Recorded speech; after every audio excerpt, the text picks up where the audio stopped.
হাসিনা ভারতের জন্য অনেক করেছেন, তাকে সারা জীবন থাকতে দেওয়া উচিত।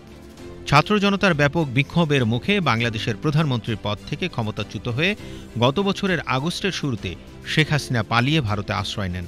এরপর থেকেই ঢাকা ও দিল্লির মধ্যকার সম্পর্কে শুরু হয় টানাপোড়েন। এছাড়া গ্রেপ্তারি পরোয়ানা জারির পর ভারতের কাছে আনুষ্ঠানিকভাবে হাসিনাকে ফেরতও চেয়েছে বাংলাদেশ।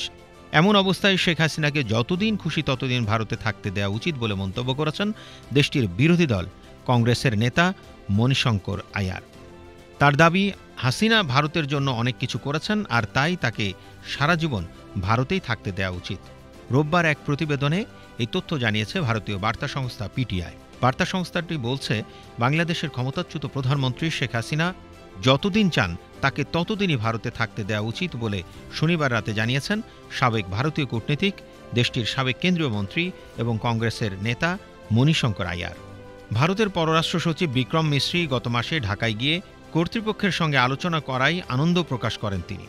১৬তম এপিজে কলকাতা সাহিত্য উৎসবের ফাঁকে পিটিআইকে মণিশঙ্কর আয়ার বলেন, এই আলোচনা অব্যাহত থাকা উচিত এবং বাংলাদেশের অন্তর্বর্তী সরকারের সঙ্গে নয়াদিল্লির মন্ত্রী পর্যায়ের যোগাযোগ স্থাপন করা দরকার।